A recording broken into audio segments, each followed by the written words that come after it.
Boker Satu Mania dimanapun Anda berada, salam sehat dari main balap, apa kabar semuanya? Mohon maaf, saya siarannya berubah harus ke kantor. Jadi kalau ke kantor, itu malah saya bisa ketemu barang-barang kesenangan saya, karena kalau di rumah kan nggak muat. Jadi contohnya ini ada sadelnya Brompton yang ditandatangani Lewis Hamilton, ya kan? Ya, pernah masuk di koran, jadi ya resmi kan. Jadi kalau nanti hilang, ya di belakang itu ada helm sepeda saya, ada tanda tangannya Valentino Rossi, ada pembalap F1, pembalap Formula 2, sekarang udah jadi pembalap Formula 1. Tapi saya bingung siapa saja. Tapi jelas itu helmnya. Jadi kalau di kantor saya seneng itu. Di bawah banyak sekali tulisan-tulisan saya waktu di koran, saya rapikan itu. Awal-awalnya rapi, lama-lama males. Formula 1 sekarang sedang seru-serunya. Saya akan membandingkan sehebat manakah atau hebat manakah antara Sebastian Vettel, juara dunia 4 kali dengan gaji yang sangat tinggi, dengan bintang film Susana atau Dian Sastro Wardoyo. Saya akan membahas itu karena kita akan membahas soal rem. Jadi hari ini semuanya orang ngomongin rem. Rem itu bahasa Indonesia. Kalau bahasa Jawa rem, setuju kan? Tapi orang Jawa tidak konsisten. Kalau remnya itu ngeblong, dia ngomongnya remnya gak makan. Nah, makan kan bahasa Indonesia. Nah, ngapain diterjemahkan bahasa Indonesia? Remnya gak makan. Kok nggak remnya nggak makan, kan udah itu aja kan. Tapi apapun kita harus bangga karena teknologi rem ini memang berasal dari Jawa, yaitu tepatnya di bawah Kaliurang. Saya pernah menyinggung di podcast ini. Rem itu ditemukan di bawah Kaliurang, Sleman, Yogyakarta. Namanya daerahnya yaitu Pakem. Kalau asal sepedaan sering kan Pakem kan. Dimanapun orang ngomong rem ya adalah Pakem, gitu kan. Cuman sayangnya orang di sana tidak paham. Kalau ini teknologi akan mendunia. Ada orang Italia, kawin sama orang Sunda, gadis Sunda, punya anak, punya grup musik namanya Brembo Group. Nah, si Brembo ini pulang ke Amerika, ke Italia, dia membangun dunianya otomotif, yaitu rem namanya Brembo, dan Brembo ini nempel di mana-mana. Betul ya saya? Ya kan? Nah, yang jadi masalah sekarang adalah, saya mau tanya kepada Sa, ada berapa rem dalam satu mobil Formula One? Sa? Ada berapa rem? Ya, kan sekarang udah teknologi udah cakram kan? Ya, pedalnya 1, cakramnya 4. Oke, nah ini kalau orang yang senang Formula One, pengamat Formula One bilang jumlahnya adalah 4. Tapi kalau kita tanya secara bisnis ke orang tukang fotokopi, Mas, Formula One remnya ada berapa? Satu rem 500 lembar, Mas. Kalau itu 4 ya 2000, Mas. Ya ini yang jadikan Vettel marah-marah. Kenapa? Saat ini rem karbon itu ternyata, nanti saya yang menjelaskan secara teknik, sekarang dengan teknologi mobil yang terbaru, rem itu ternyata buangannya masuk ke pembalap. Jadi bukannya cemong, kemudian Bottas juga bilang, iya itu sangat mengganggu pernapasan. Mika Salo bilang, waktu saya di ronsen, paru-paru saya ada serpian karbon, ya kan? Vettel ini yang marah-marah. Ini teknologinya kayak apa ini? Ini tidak sehat untuk pembalap Formula One. Nah, kita bayangkan ya, gajinya gede, masih ngomel-ngomel soal bukannya cemong, kemudian paru-parunya kemasukan karbon. Coba bayangkan dengan pemain film Indonesia namanya almarhum Susana. Tahun 70 dia ngehit dengan filmnya berjudul Bernapas Dalam Lumpur. Bayangin, bernapas dalam lumpur. Ini bukan karbon, Rek. Belut bisa masuk ini, Rek. Ini belut bisa masuk di dalam lumpur. Gajinya berapa dibanding dengan Sebastian Vettel? Kecil. Kemudian tahun 2000 Dian Sastro Wardoyo, dia membintangi film Pasir Berbisik, yang namanya berbisik nggak mungkin jauh-jauhan, mesti nempel ya kan. Apa yang kesedot ke dalam pasirnya? Nggak protes gitu kan. Kenapa Vettel sekarang jadi cengeng? Ya kalau Vettel yang protes, Bottas yang protes wajar. Karena Aston, kemudian juga Alfa Romeo sekarang posisinya di belakang, jadi kalau kebuangan debu-debu rem ya nggak apa-apa. Oke, teman mainnya kita ketemu lagi dengan Asa, dan memang benarkah Asa tekniknya rem itu sekarang membuangnya ke muka pembalap? Sebenarnya dari dulu kan yang namanya sebelumnya kita nanti akan ada kompilasi joknya Mas Dewo itu, kalau dikumpulkan nanti satu episode sendiri bisa. Satu bapak-bapak tapi. Tapi di sini ketawa semua sih Mas Dewo, seneng banget kita sama guyonan itu. Karena kan variasi hidup, hari Senin stres, banyak kerjaan dimulai lagi, apalagi sekolah mulai masuk sekarang, kan kita perlu rileks dalam segala hal. Kembali soal rem, ya memang remnya karbon, dari karbon, dan semakin digencet dia terkikis, dan debu karbon itu akan kemana-mana. Saya nggak tahu apakah itu efek sekarang ada fairing atau apa di ban depan F1 itu sehingga kan fungsinya mengarahkan udara. Oh iya iya betul ya, ya betul. Sehingga kemudian mungkin malah mengarahkan debu itu ke kokpit. Saya nggak tahu. Ini mungkin harus ada yang nanyakan kalau liputan. Tapi dari dulu memang ada. Memang rem karbon itu memang toksik ya. Kenapa industri karbon itu kalau di beberapa negara harus disentralisasikan karena memang limbahnya memang beracun seperti itu. Nah, bahwa sekarang ini jadi keluhan besar karena Vettel kan memang lagi sangat sangat fokus terhadap hal-hal yang berbau lingkungan. Ya. Ya mungkin harus dipikirkan juga, dan sebenarnya kan tidak harus pakai karbon Mas Dewo, karena kan seperti IndyCar, balapan-balapan lain kelas dunia kan tidak pakai karbon, masih pakai steel kan, masih pakai cakram besi kan. Nah ini apakah ini nanti bisa kedepannya F1 akan ke situ atau enggak? Kenapa karbon? Karbon itu paling efisien, paling cepat. Mobil F1 nikungnya paling cepat, paling agresif. Kalau dia pakai steel, dia mungkin ngeremnya harus lebih jauh. Tapi kalau ngeremnya lebih jauh kan lebih bisa salip-salipan juga. Betul. Nah ini ya perlu mungkin saya nggak tahu apakah cukup untuk jadi kajian di F1 untuk mengubah rem itu atau tidak. Karena toh mobilnya juga semuanya dari karbon. Ya. Tapi bahwa sekarang asap itu jadi, debu itu jadi masalah. Muncul jadi isu, ya pasti akan jadi pembahasan karena kan F1 punya target karbon neutral, ramah lingkungan. Ini kan setara dengan misi-misi seperti itu. Ya. Jadi ya kita lihat aja nanti perkembangannya seperti apa. Tapi ya terkejut juga lihat muka-mukanya seperti itu karena selama ini kan kayaknya kita nggak pernah terlalu memperhatikan kan. Apakah karena mobil sekarang itu ada fairingnya segala macam sehingga arah aerodinamikanya ke pembalap. Kalau dulu kan sayap depan sangat berperan, jadi anginnya dibuang ke samping, ke atas dan lain-lain. Sekarang mungkin langsung tertuju ke tengah kan kita nggak tahu. Apalagi sekarang kan semua udara dichannelkan ke bawah mobil tengah ini kan, bukan lagi keluar atau ke atas.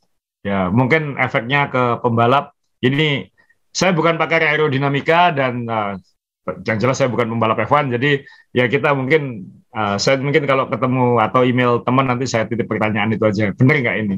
Ya. Karena aerodinamika yang baru ya. Ya. Tapi menarik Mas Dewo. Ini gara-gara Mas Dewo ngomong soal pakem, jadi malah ada bikin pertanyaan tentang rem karbon.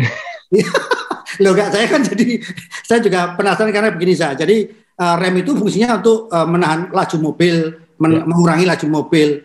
Nah tapi lucu ya, tim-tim yang dianggap sebagai tim yang lelet, yang lambat, kenapa pasang rem? Fungsinya rem itu untuk menghambat. Ngapain gitu kan? Udah, kita langsung ngobrol. Yang pertama, nanti kita malah jadi stand up ini. Stand up gak lucu lagi.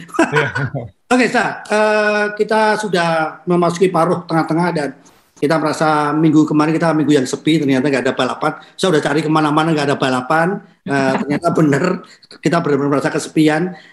Kalau sekarang klasemen tengah di musim ini atau klasemen saat ini, bagaimana saya melihat?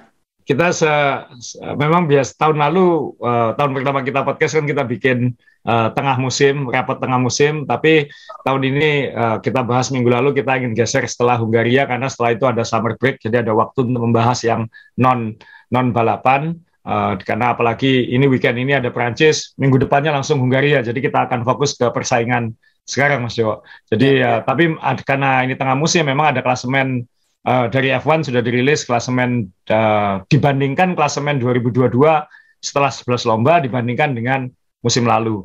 Dan Verstappen dan Red Bull, Verstappen masih sama seperti tahun lalu, bahkan poinnya sekarang lebih banyak daripada tahun lalu.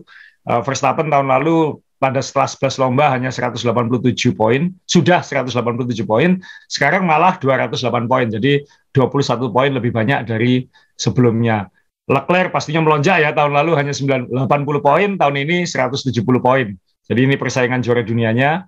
Perez melonjak juga dari 104 ke 151, Sainz juga melonjak dari 83 ke 133, dan yang paling banyak ya Russell, karena tahun lalu kan di Williams hanya 4 poin, sekarang 128 poin di atas Lewis Hamilton yang turun 86 poin.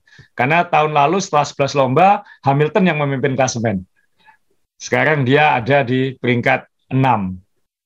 Seperti itu. Nah, Norris turun banyak juga, tahun lalu 113, sekarang tahun lalu 113, tahun ini 64, Ocon naik 13 poin, Bottas turun 62 karena pindah tim ya dari Mercedes ke itu. Tapi Alonso ini juga poinnya berkurang 9, tapi ini karena masalah-masalah reliability dan lain-lain. Alonso ini nanti kita akan bahas khusus Alpine ya, karena saya ingin nunjukin klasemen konstruktor. Kita lihat Red Bull tetap di atas ini, dari malah lebih banyak lagi poinnya dari 291 ke 359. Hebatnya adalah Ferrari masih berpeluang gitu. Red Bull poinnya nambah dari tahun lalu, Ferrari masih berpeluang ngejar. Itu kan untung nggak Red Bull melarikan diri gitu kan. Kita khawatir setelah 2-3 lomba, setelah 4 lomba waktu itu Red Bull akan melarikan diri. Ternyata belum. Ferrari juga sudah 303 poin, ngelonjak banyak dari hampir double tahun lalu. Mercedes yang turun, tapi ternyata turunnya nggak sebanyak itu juga ya. Hanya turun 66 poin, nggak terlalu banyak. McLaren yang ya terus terang ini termasuk tim paling mengecewakan tahun ini. Tahun lalu luar biasa konsisten, 163 poin, sekarang hanya 81, imbang dengan Alpine. Kenapa McLaren masih di peringkat 4? Karena McLaren punya podium. Kan kalau poinnya sama, maka yang di atas adalah yang pernah posisi finish lebih baik. Karena Norris pernah podium, akhirnya akhirnya McLaren yang peringkat 4. Tapi Alpine trennya belakangan naik terus. Jadi nanti kita episode ini akan banyak membahas Alpine dan McLaren mungkin untuk membandingkan kemana arah dua tim ini. Kalau yang di bawahnya ya mungkin Alfa Romeo dan Haas yang dulu bawah, sekarang tengah-tengah. Alfa Tauri yang termasuk mengecewakan juga, anjloknya agak banyak. Ini karena pembalapnya menurut saya nggak terlalu konsisten. Aston Martin yang juga masih di bawah, dan Williams sebenarnya kan nggak jauh-jauhan, Williams ya di situ gitu. Ini yang kita perhatikan. Jadi kalau kita lihat ini, kita akan banyak episode ini kita akan banyak ngomong Alpine dan McLaren mungkin, Mas Jo. Jadi yang paling stabil Williams ya saya, stabil ya. Konsisten. Ya, oke, kita mulai dulu sekarang. Jadi kalau kita lihat memang gampangnya begini.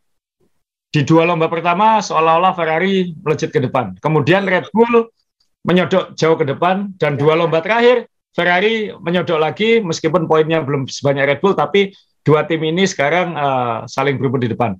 Mercedes di awal musim sempat terpuruk, sekarang sudah mulai mengganggu Red Bull dan Ferrari. Malah jangan kaget kalau dalam 2 lomba ke depan ini Mercedes bisa mencuri kemenangan. Saya mungkin akan agak berani bilang, saya yakin kalau Mercedes mencuri kemenangan itu bisanya di Hungaria, yang tidak menuntut power besar dan menuntut mobil yang lincah. Ferrari harusnya kuat di situ, tapi Mercedes punya kans mencuri di Hungaria, berarti minggu depannya lagi ya. Nah, tapi kalau kita lihat foto ini, di belakangnya ada mobil biru dan pink. Ada mobil Alpine yang dalam beberapa lomba terakhir itu qualifying-nya cepat. Alonso sempat di depan di Kanada.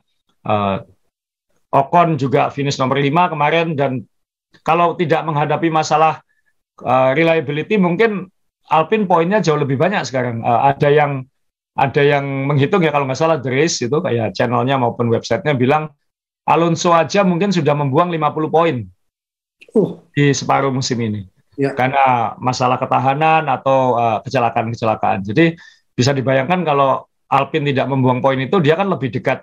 Ya mungkin masih jauh dari Mercedes, tapi lebih mengganggu yang di atas ini. Dan ini yang saya ingin menampilkan sekarang adalah bahwa Alpine yang paling dekat kan Mercedes dia. Jadi jangan kaget kalau dalam beberapa lomba ini atau sampai akhir musim Alpine akan minimal mengganggu, mulai mengambil di saat Mercedes mengganggu depannya, ini ikut mengganggu Mercedes.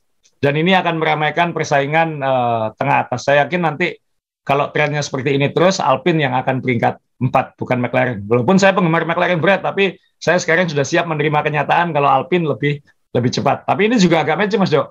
Di awal musim waktu kita bikin prediksi kan kita singgung juga bahwa Alpine ini punya potensi jadi kuda hitam. Nah ini yang bukan berarti jadi Ferrari ya, cuman jadi kuda hitam persaingan tahun ini.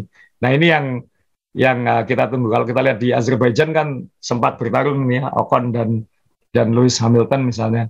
Nah ini jangan kaget kalau seperti ini akan kelihatan. Apalagi kita mau ke Prancis ini, jadi cocok kita ngomongin Alpine karena dia akan membawa update ke Prancis, ke kandangnya sendiri, ya.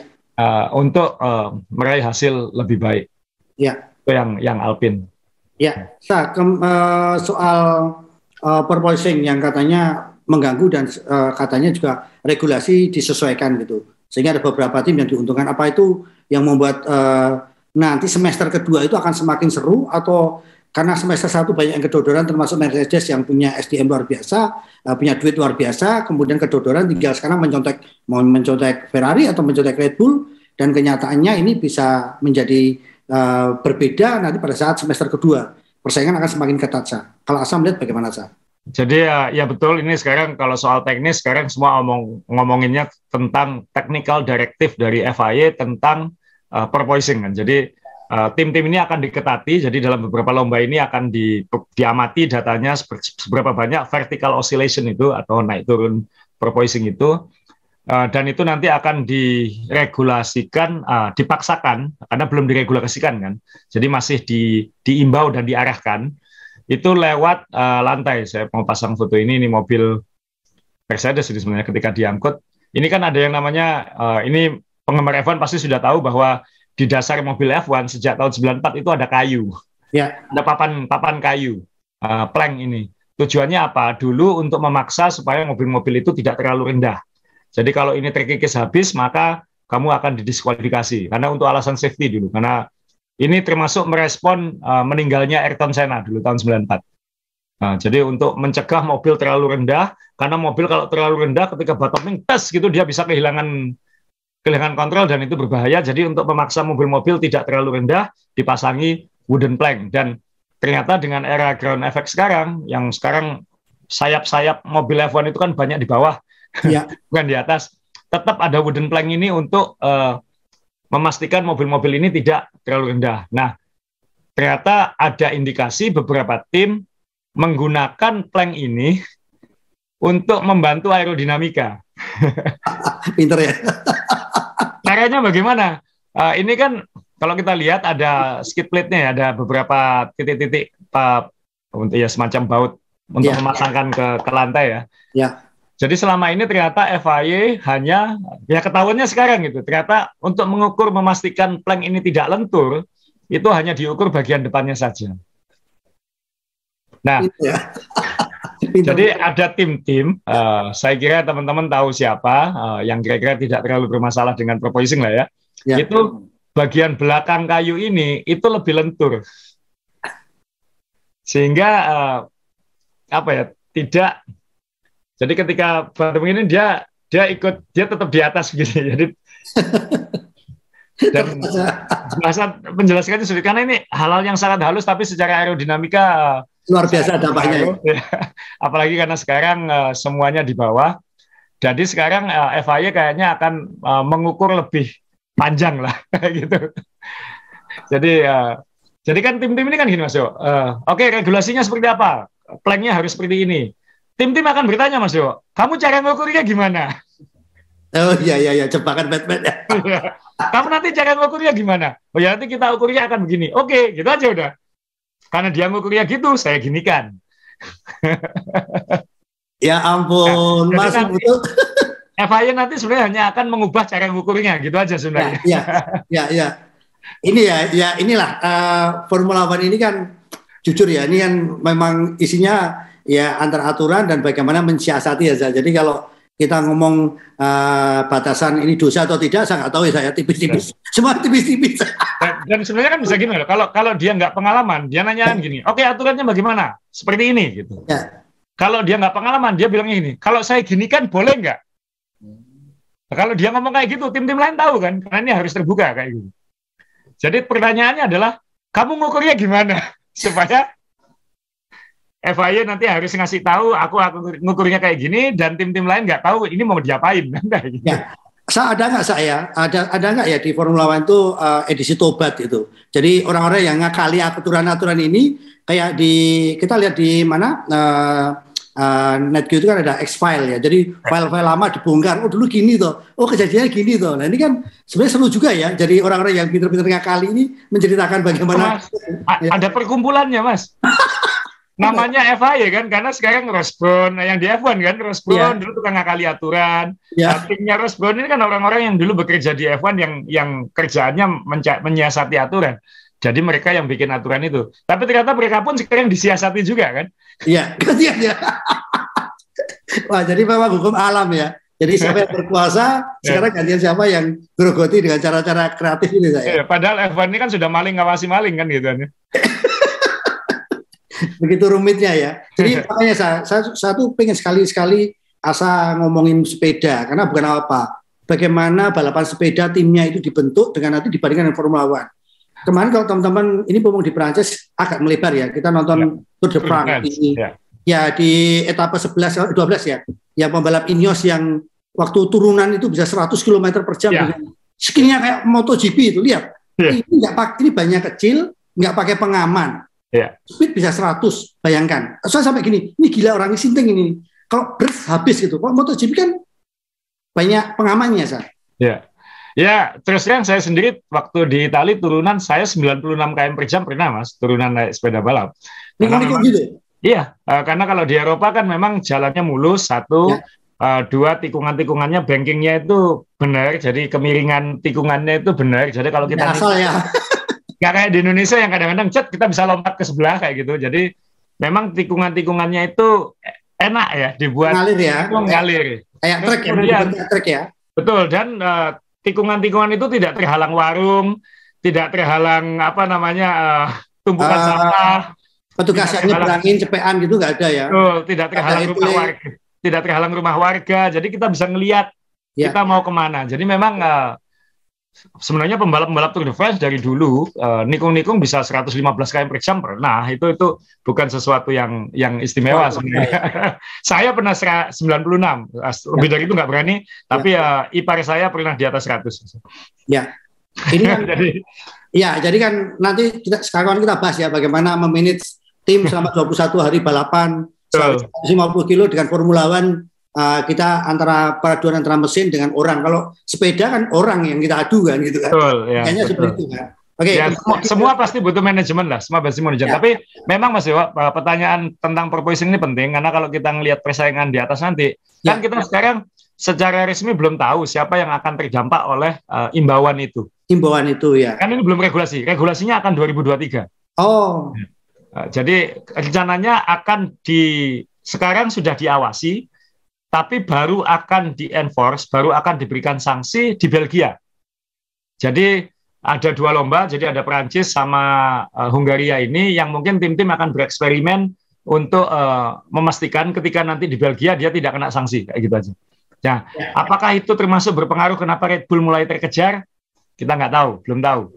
Apakah itu berpengaruh sehingga membuat kenapa Mercedes tiba-tiba lebih dekat ke depan? Mungkin itu juga, kita nggak tahu.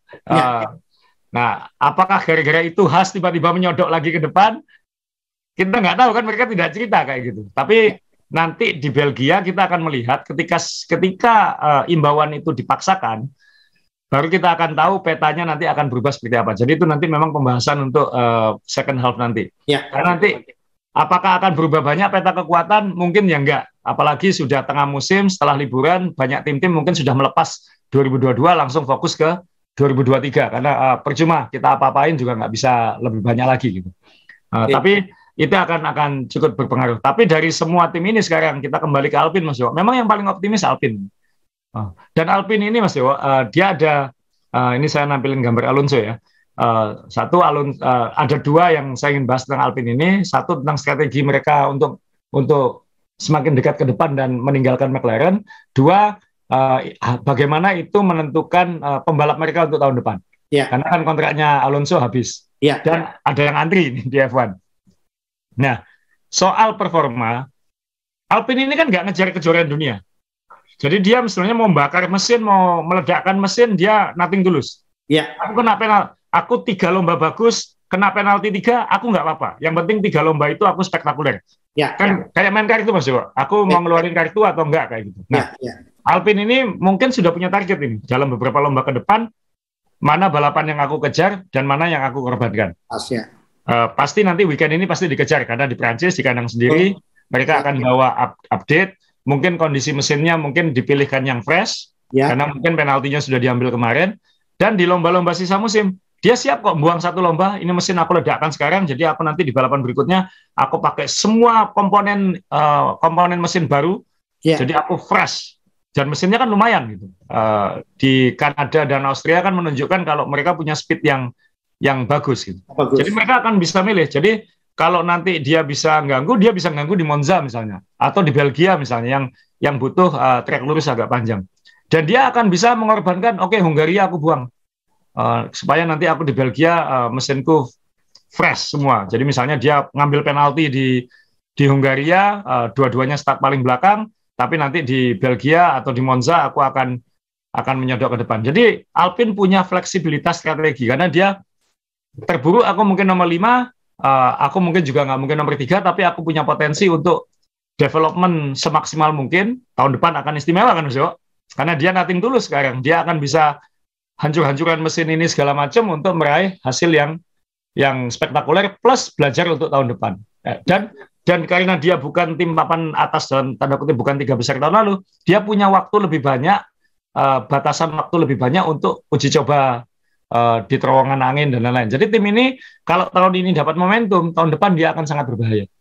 Jadi itu strategi tim ini akan fleksibel sekali. Dia nggak mikir aku nggak wajib juara kok, tapi aku akan berani gambling untuk ngejar juara. Aku nggak wajib podium, tapi aku akan berani gambling untuk ngebut podium. Nah ini tim yang paling enak yang kayak gini Mas Jo, yang nothing tulus. Ya. Dan satu lagi jangan lupa, ini tim pabrikan ya. Tim pabrikan, betul. Finansial dan SDM nggak main-main gitu kan. Nah, dan punya tradisi menang Mas Jo. Punya tradisi juara, punya tradisi menang. Dan selama dia dulu jadi juara dunia waktu masih sama Alonso 2005-2006 itu, dia tidak pernah jadi tim yang paling jor-joran. Dia tidak pernah ngeluarin budget gila-gilaan. Renault dari dulu efisien. Tapi efisien itu mampu menang konsisten. Nah ini yang tim seperti ini yang berbahaya kan Mas. Untuk tim-tim papan atas yang kaya-kaya. Ya, kembali ke pertanyaan tadi saya buang mesin ketika performa bagus, buang mesin bagus terus. Nah, selain Asal tadi bilang bahwa ini untuk persiapan tahun depan. Ini adalah pengembangan untuk tahun depan. Apakah ini juga ada nilai marketingnya? Karena jujur ya, kalau kita ngomong mobil Alpine-nya sendiri di Indonesia juga kadang-kadang saya belum pernah lihat saya mungkin.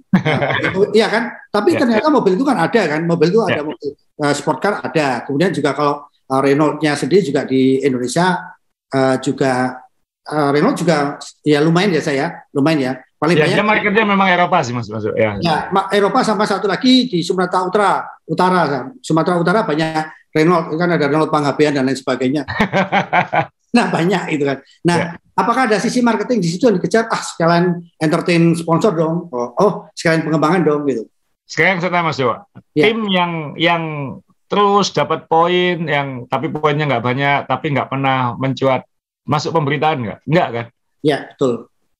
Tapi kalau dia bisa nyodok, dia akan jadi pembicaraan. Iya. Jadi sekali lagi ini tim yang nothing tulus itu.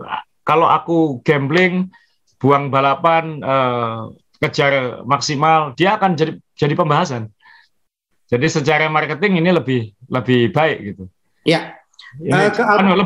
Kalau dicari jejak digitalnya akan lebih banyak gitu. Iya. Karena dia lebih jadi pembicaraan gitu aja kan. 10 tim ini kan berebut jadi pembicaraan gitu kan. Iya. Nah ini yang terjadi. Nah kalau kita lanjut ke pembalap, sekarang tinggal dengan strategi seperti ini dan tahun depan dia yakin optimis lebih baik, dia perlu Fernando Alonso nggak? Bisa tidak perlu ya. Bisa tidak. Karena itu kenapa sampai sekarang masih belum menemu kesepakatan ini kayak gitu. Jadi Alonso performanya luar biasa, tapi karena mobil Alpine masih sering bermasalah, dia juga nggak bisa maksimal poinnya. Kan kayak Alonso di McLaren. Percuma punya Alonso, percuma gaji Alonso $30 juta atau $20 juta, toh mobilnya juga nggak bisa menang. Kan? Apa bedanya saya naruh Alonso dengan saya naruh Piastri misalnya? Iya kan, belum tentu berpengaruh banyak. Ini awam bertanya Ini awam. ketika Mercedes dibangun ada Michael Schumacher. Ya. Belum kelihatan apa-apa. Ya. Alpine dibangun ada Alonso, juara dunia juga belum apa-apa. Ya. Tapi secara masukan dari pembalap-pembalap senior ini kan juga sangat berguna, Sa.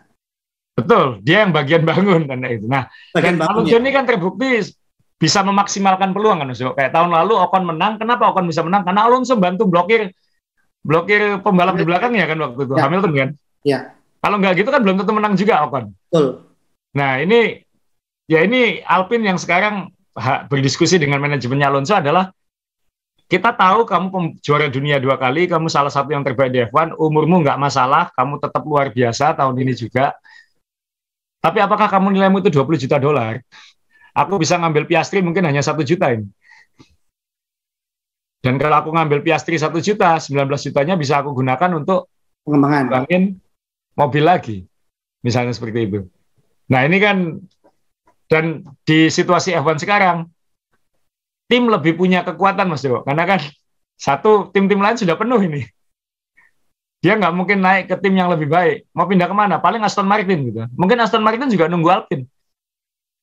Dan itu dijadikan bargaining kepada Vettel misalnya.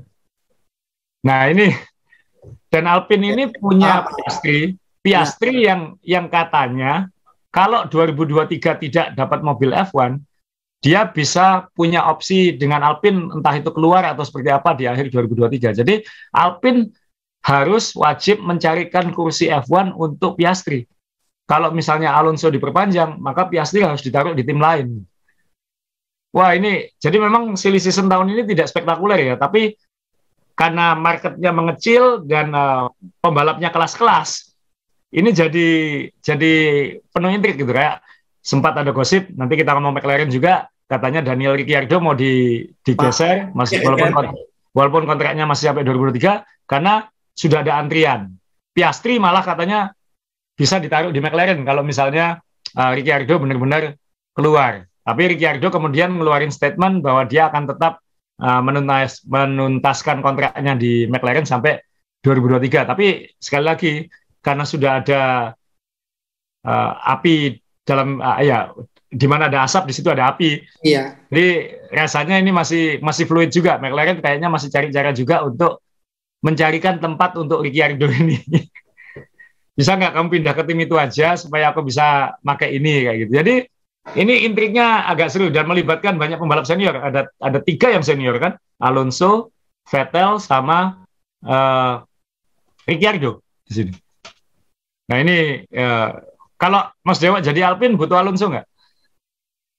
Kalau sekarang ya, tapi kalau memang karena ini tim pabrikan ya, tanda petik untuk tahun depan ya rasanya saya pikir dia sudah punya Ocon yang memang lebih konsisten dan lain sebagainya. Ocon lebih konsisten tuh. Ya, karena masalah teknisnya banyak di Alonso, tapi Ocon konsisten gitu. Jadi selama sudah punya satu pembalap konsisten dan dia sudah pernah menang kan? Ya. Maka dia hanya butuh satu pembalap. Dia akan lebih berani untuk nyoba pembalap muda. Ya. Nah ini tinggal bagaimana, dan ingat bosnya Alpine sekarang yang Otmar ini kan bukan yang mengontrak Alonso dulu, kan dia baru masuk tahun ini. Ya, jadi nothing tulus ya. Nothing tulus. Jadi ini di Alpine ini agak seru lah tahun depannya siapa. Tapi feeling saya sih akan tetap Alonso. Ya. Feeling saya akan tetap Alonso. Ada dua pertanyaan saya. Yang pertama adalah kita nanti akan mengukur antara Alonso dengan Vettel ya. Itu dua senior yang nanti kayak apa gitu. Yang kedua saya juga setuju dengan Asa tadi soal pembalap yang konsisten tadi. Ocon konsisten itu. Marco juga bilang kemarin saya baca dia membuat 8 penilaian terhadap pembalap-pembalapnya. Yeah. Ricciardo itu dianggap pembalap yang setara dengan Max Verstappen, tetapi tidak konsisten. Yeah. Nah, ini kan berarti kan konsistensi ini juga sangat penting, Sa. Ocon lebih konsisten dibanding Alonso saat ini, ya kan? Ya. Tapi kalau dibanding Vettel, antara Alonso dan Vettel tuh kuat mana? Karena kalau terpaksa Alonso harus terlempar, Vettel kan jadi ancaman juga karena mungkin bagi Aston dapat berlian ini, dia bisa masih pengembangan ke mobilku misalnya seperti itu. Gimana, Sa? Vettel lebih sulit Mas Jo. Alonso akan lebih gampang dapat tempat ini. Kalau misalnya Alpine nggak ngambil, saya kira Aston Martin akan ngambil dia. Ya. Saya kira seperti itu. Vettel kan yang lebih sulit. Alpine belum tentu mengambil dia karena Alpine punya Piastri. Sehebat apa Piastri ini, Sa? Ya harus diingat dia itu juara F3 dan juara F2 2 tahun berturut-turut. Jadi secara natural pasti benar ini kan. Jadi secara natural ini kelasnya Russell lah, kira-kira kayak gitu. Tinggal kan dikasih kesempatan. Bahwa Piastri ini sekarang jadi omongan, itu kan orang-orang di situ sudah tahu semua ini potensinya seperti apa. Jangan-jangan ini Verstappen berikutnya, kan kayak gitu. Nah ini yang bahwa Piastri digunakan sebagai alat negosiasi, berarti kan memang kelasnya banyak yang sepakat lah bahwa ini kelasnya beda gitu. Yang tahu data bagaimana dia nginjak pedal dan lain-lain kan tim-tim Mas Yo, bukan kita. Ada fotonya, Sa? Kenapa? Ada fotonya Piastri nggak? Piastri kebetulan saya nggak cuman minggu lalu yang kita pasang itu, tapi ini secara kelas akan tinggi, kita yakin kayak gitu. Tinggal dia mau di mana. Kan sekarang gosipnya adalah yang paling kuat adalah Alonso tetap di Alpine, Piastri dipinjamkan ke Williams kan. Dan kayaknya kemungkinan besar itu yang akan terjadi. Oh, nah, jadi Latifi-nya hilang ya? Iya, Latifi yang hilang. Nah, Vettel kan sulit. Vettel ini kan belakangan tidak konsisten, tapi tidak konsisten itu kan juga tergantung mobilnya, Mas. Ya. Mobilnya McLaren tidak, maksudnya Norris juga nggak sekonsisten tahun lalu juga kayak gitu. Apalagi Aston Martin kan kayak gitu. Jadi kalau Alonso saya kira kalau tidak di Alpine dia akan di Aston Martin, tapi saya kira dia tetap di Alpine. Kalau Vettel kalau dia tidak di Aston Martin kayaknya dia harus pensiun karena mau kemana lagi? Ya. Itu yang sulit ya. Jadi ya ini saling tunggu yang senior yang seperti itu ya. Yang McLaren sendiri juga seru Mas Yo. Maksudnya bahwa dia punya kontrak dengan Ricciardo sampai tahun depan, tapi di balik layar McLaren mulai banyak invest pembalap lagi nih. Dia tidak punya pembalap junior seperti Alpine, seperti Sauber, Alfa Romeo ya, seperti Alfa Romeo Sauber, seperti Ferrari, seperti Mercedes. Tapi dia punya banyak nama matang di balapan lain, misalnya di IndyCar. Buat apa dia minggu lalu menurunkan Colton Herta di Portugal? Tes 2 hari, naik mobil tahun lalu emang, karena kan nggak boleh pakai mobil yang baru untuk uji coba. Jadi si Colton Herta ini kan bintangnya IndyCar sekarang. Anaknya Herta juga, Bapak, saya lupa namanya. Yang dulu dikalahkan Alex Zanardi lah. Ya. Jadi ini Colton Herta ini masih umur 21, masih muda banget. Dan dia pemenang termuda dalam sejarah IndyCar. Dan ini sudah pembalap Amerika yang dibutuhkan F1. Nah ini sudah siap nungguin kalau Ricciardo keluar, ini bisa jadi tahun depan dimasukkan McLaren gitu. Bukan hanya dia, McLaren juga ngambil pembalap Spanyol sekarang di IndyCar, namanya Alex Palou. Dia juara IndyCar tahun lalu. Masih muda juga, umur 23 kalau nggak salah. Dan ini diambil kontraknya dari Chip Ganassi. Chip Ganassi itu tim elit lain di IndyCar. Tahun depan akan pindah ke McLaren di IndyCar. McLaren kan punya tim di IndyCar. Ya, ini juga disiapkan. Dan jangan kaget kalau Herta, kemudian Palou ini akan dikasih waktu di free practice atau apa di F1 untuk ngukur. Ini McLaren sudah siap, minimal kalau 2023 ya 2024 dia akan memasukkan pembalap-pembalap yang dari Amerika ini. Ya. Saya sih pengen lihat Colton Herta di F1 karena kalau ada pembalap Amerika masuk F1 dia harus yang sudah punya nama kan, so. Jangan yang nanggung gitu. Kan memang ada Alexander Rossi, sekarang juga ada yang di Formula bawah itu, tapi kan harus investasi nama lagi gitu. Tapi kalau Colton Herta masuk ke F1 itu nggak jauh-jauh dari ketika Michael Andretti masuk ke F1, ketika Jacques Villeneuve masuk ke F1, ketika Montoya masuk ke F1. Jadi bintang seri itu pindah ke F1. Jadi ya jangan kaget kalau ini juga siap antri masuk F1. Ya. Ini kalau Andretti masuk F1 2024 pembalapnya ini, saya yakin. Tapi karena Andretti sampai sekarang belum ada kejelasan bisa masuk F1 atau tidak, ya McLaren nanam duluan mungkin kayak gitu. Iya. Oke, jadi ingin memperkuat pasar F1 ya. Jadi kalau F1 memang ada pembalap Amerika akan semakin kuat. Nah, sekarang ini McLaren Mas Jo, McLaren kan butuh pasar Amerika karena kan bosnya orang Amerika dan mungkin dia melihat banyak opportunity marketing di Amerika yang dia bisa dapatkan, dan kalau dia punya pembalap Amerika akan lebih kuat lagi kayak. Ya, lebih kuat lagi, betul. Asal ada yang tambahkan lagi, kalau tidak kita ke pasukan cendol dawet. Mungkin kita bahas karena ini tambah seru ya dengan Haas, dengan poinnya Mick saja sudah lumayan heboh semuanya begitu kan? Ya. Ya kembali ke McLaren dan Ricciardo Mas Dewo. Jadi tadi kan ngomong kenapa nggak konsisten. Katanya sih udah mulai kelihatan kenapa Ricciardo ini nggak bisa maksimal di McLaren. Karakter mobilnya tahun ini, Norris yang ngomong ini dari artikel yang nulis tentang Norris. Norris bilang mobil tahun ini depannya memang nggak sestabil tahun lalu. Dan pembalap seperti Ricciardo butuh mobil yang depannya itu lebih, bahasa gampangnya lebih berat, yang lebih understeer, lebih lamban nikungnya. Nah, mobil tahun ini mungkin agak nervous ya kayak gitu. Nah, ini katanya itu masalahnya Ricciardo, dan Norris bilang saya juga agak bermasalah dengan itu, tapi saya mungkin lebih bisa mengatasinya. Nah, ini tahun depan kan harus kalau memang Ricciardo bertahan kan mobil tahun depan, berarti prioritas yang diperbaiki harus itu gitu. Bagaimana karakter depan mobil ini lebih understeer, lebih berat gitu. Ya.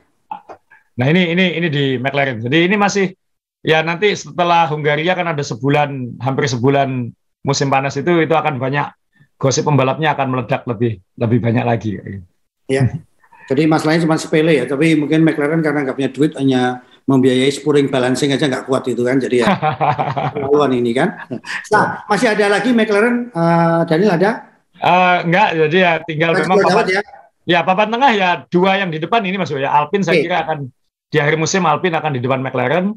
Kemudian di belakangnya ya, kalau kita ngomong klasemen tadi ya, kita ngomong Alfa Romeo sama Haas, selisihnya nggak terlalu banyak ini ya. Ini mungkin 4 ini mungkin yang masih bisa bersaing. Kalau Aston Martin bisa klik, Aston Martin mungkin masih bisa naik ke peringkat 6, tapi ya maksimalnya itu saya kira. Alfa Romeo kayaknya agak sulit berkembang lebih. Haas ini kan masih angin-anginan ya, awal musim bagus, belakangan bagus, tapi tengah-tengahnya entah kemana. Alfa Tauri ini ke laut semua ini pembalapnya nih, waduh. Berat sekali ya. Ya, padahal minggu ini kan Gasly kan di Prancis gitu. Ini Gasly dia akan balapan di kandang sendiri, tapi Gasly udah ngomong kita perlu riset ini, perlu neken tombol ngulang karena Alfa Tauri ini sedang nggak klik semua, butuh upgrade segala macam. Nah, ini entah apa yang terjadi di situ. Adiknya Red Bull lagi kacau ini. Ya, dan kenapa ya kalau kita lihat Ferrari bagus, adiknya Haas juga bagus itu. Sementara kalau Alfa Romeo juga bagus kemarin, mesinnya juga selama ini kompetitif juga kan Alfa Romeo.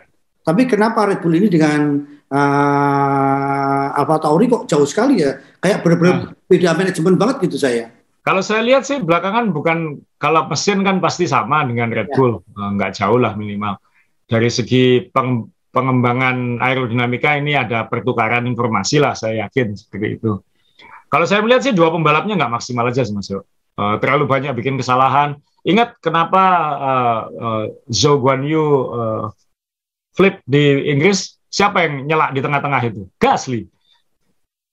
Dan kemarin juga di Austria, Gasly juga bikin belepotan kan. Jadi Gasly yang diandalkan bisa mendapatkan banyak poin untuk Alfa Tauri nggak sesuai harapan. Padahal kontraknya sudah diperpanjang tahun depan. Kemudian Tsunoda ini harus jadi pertanyaan, layak nggak Tsunoda ini dipertahankan lagi tahun depan? Mungkin yang bisa menyelamatkan dia adalah kalau Honda memang memutuskan akan kembali lagi ke F1.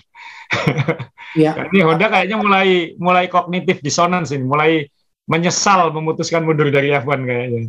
Ya. Dan ini kalau Yuki Tsunoda sih gampang sah. Jadi harus sering mengunyah permen merek Brembo aja. Jadi supaya kalau ngomong bisa direm gitu kan. dan di lintasannya juga ya kemarin senggolan dengan teman sendiri kayak gitu-gitulah. Jadi masih kok kayaknya lebih kaleman Zhou ya daripada Tsunoda kayak gitu. Nah, Alfa Tauri apakah mungkin tempatnya Tsunoda itu bisa dikasihkan pembalap lain, kan ada banyak yang antri masuk ini. Ini kenapa saya setuju F1 tambah tim lah 1 atau 2 lagi. Dulu tahun 90-an juga timnya banyak kok, ya kan. supaya lebih banyak yang dijual, lebih banyak tempat untuk pembalap-pembalap muda, kan lah ngasih chance semakin banyak warna lah di F1 ini. Ya, timnya harus yang kuat ya, kayak Andretti atau seperti itu. Saya sih berharap benar-benar ada tim baru lah, supaya tidak kasihan kalau di atasnya nggak berubah sampai beberapa tahun ke depan, ini bawahnya pembalap-pembalap junior susah naik semua ini. Iya, takutnya kalau nanti nggak ada tempat untuk balapan, menyalurkan hobi dengan balapan liar, wah ngeri nih. Pembalap muda punya talenta pembalap Formula One, balapan liar, wah ngeri nih kan. Bahaya nih. Kalau William memang sudah seperti itu, menyerah dalam arti, adakah nanti ada upgrade yang ya minimal ini nama besar kan William Inisa. Jadi apakah puas dengan paling bawah, paling konsisten di bawah? Pasti nggak puas di bawah Mas Yowo. Kalaupun niatnya bukan untuk juara kan, dia pemiliknya kan sekarang perusahaan finansial kan. Kan yang tujuannya pasti nanti dijual lagi nih kalau bisa untung. Nah caranya bisa dijual lagi lebih untung kan performanya harus lebih baik lagi nih. Nggak mungkin kalau dia peringkat paling bawah kan jualnya sulit. Walaupun dia punya fundamental yang baik misalnya. Jadi harus invest ke R&D-nya, ke timnya untuk bisa perform lebih baik. Tapi Williams ini kan barusan update besar-besaran juga. Mobilnya kan barusan berubah dari mirip Mercedes ke mirip Red Bull. Dan itu berarti kan kayak ngulangi lagi filosofi mobilnya, dan lain-lain. Nah, kita lihat aja nanti beberapa lomba ke depan ini Williams bisa lebih kompetitif nggak? Kan kemarin udah kelihatan lebih kompetitif sebenarnya. Kalau kita lihat sudah lebih bersaing lah dengan cendol dawet ini, nggak lagi ketinggalan di belakang. Itu yang kita lihat. Dan apalah, ini Albon juga menyenangkan kan? Albon namanya naik lagi sekarang. Williams mungkin sulit naik peringkat karena poinnya dia dapat 2 poin aja susah, apalagi suruh ngejar 15 poin ke Aston Martin. Seperti itu. Nah, tapi secara performa mungkin dia bisa lebih dekat. Ya mungkin beberapa tim yang masih harus memperbaiki diri kan Williams, Aston Martin, Alfa Tauri. Haas mungkin sudah cukup puas lah. Ini aku sudah bagus kok. Gunther Steiner sudah bilang, bayangkan kita ini nggak upgrade loh, kita bisa kayak gini. Jadi, buat apa upgrade kalau nggak bisa bagus? Ini ngomongnya kayak gitu. Keluar sombongnya sekarang ya. Iya. Tapi saya baru tahu ya ternyata ada dua ini kan William ternyata asal bilang yang punya tim finance yang memang membeli mobil untuk dijual lagi, ya kan? Jadi sekarang McLaren-nya ada 2 ya, William sama McLaren Mercedes tadi. Jadi kita baru tahu ternyata ini Formula One itu bisnisnya seperti, dan ini sudah mulai lumayan tenang ya saya. Dulu itu ke tahun antara 2000 2010 itu kan orang jual beli tim itu kan rasanya cepat sekali ya. Iya kan? Orang jual beli. Karena sekarang F1 sudah sangat populer, sangat tinggi, revenue-nya juga pasti naik, pasti baik. Potensi revenue-nya, kalau orang jual beli kan potensi revenue-nya, bukan sekarangnya gitu. Sekarang mungkin masih rugi, tapi ini potensinya akan banyak, itu kan bisa jadi nilai jual. F1 sekarang potensi nilai jualnya tinggi sekali. Ini nggak akan ada yang mau jual ini. Alfa Romeo yang hampir dijual ke Andretti kan dibatalin, karena dia tahu, kalau aku jual, aku bisa dapat banyak kalau nggak aku jual. Gitu. Nah ini, Alfa Romeo Sauber kan sebenarnya juga tanda kutip dijual juga gitu. Kita harus menunggu nanti Audi itu masuknya beli siapa. Kemudian nanti katanya Porsche sudah deal sama Red Bull. Nah kalau itu terjadi lalu Honda pengen balik ke F1, Honda sama siapa? Ini masih akan dinamis. 5 tahun ke depan value tim F1 ini akan tinggi sekali. Ya minimal 3 tahun ke depan. Ya. Dan tadi Asa nyebutin Alfa Romeo Sauber, jadi saya jadi ingat mbah saya yang petani aja kenal tim Sauber ini. Jadi ini satu tim yang sangat dikenal di kalangan masyarakat petani waktu itu, karena Sauber itu mobilnya pakai C saya.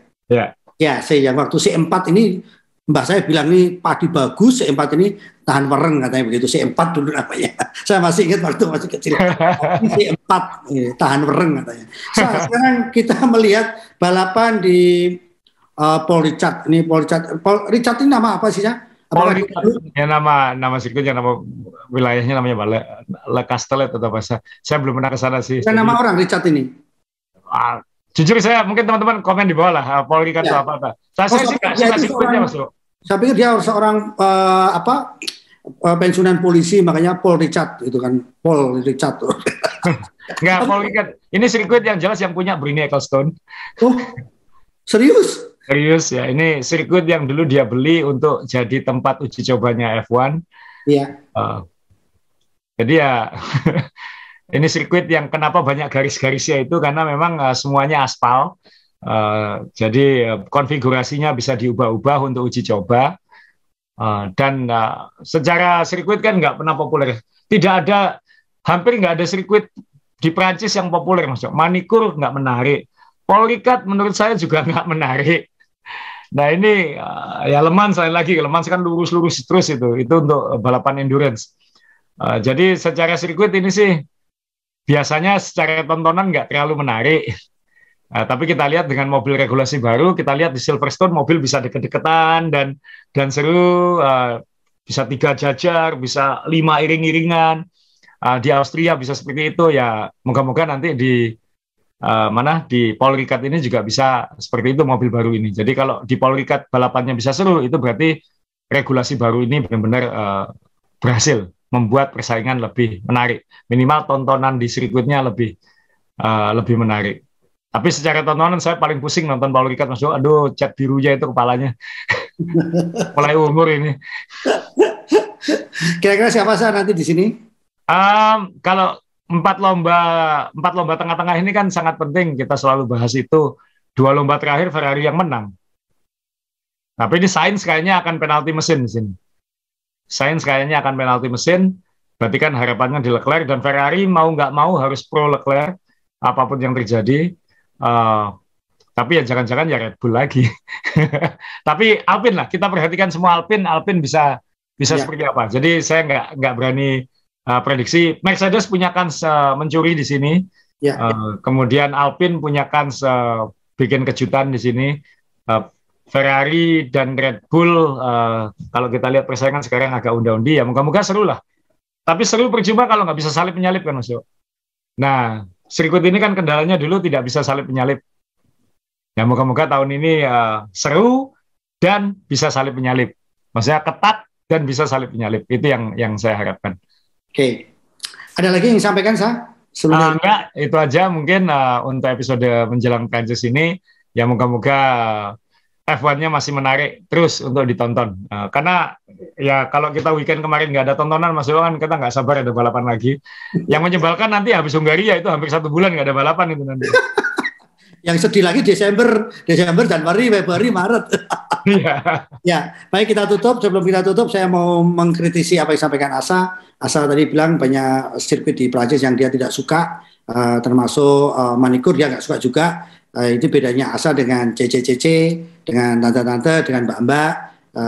Karena kalau mbak-mbak yang kita tanya, sirkuit mana yang paling suka? Manikur. Kedua apa? Spa, Belgia. Dua-duanya memang dibutuhkan perempuan supaya tampil cantik. Jadi manikur, pedicure, kemudian Spa juga ya lumayan bisa mendaki. Daripada ke gunung mendakinya sulit kan? Pakai Spa lumayan mendaki, bolotnya habis. Kulitnya bisa glowing, ya kan?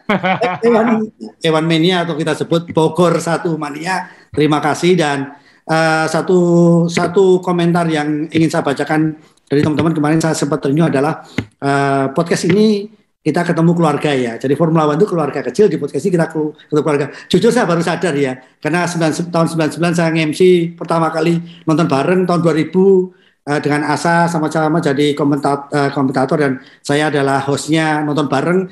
Itu keluarga kita cuma di Surabaya saja, ditonton 100 orang udah senang sekali. Sekarang kita lihat, 20.000, 25, pernah 50 tuh gila ya. Ternyata kita punya keluarga yang luar biasa, dan katanya yang harus kita pertahankan. Silahkan komen apapun di sini, tetapi tetap komen yang Indonesia, tetap komen yang saling menghargai, tetap komen yang tetap mementingkan kekeluargaan. Argumen boleh, tapi jangan dengan apa istilahnya apa sih?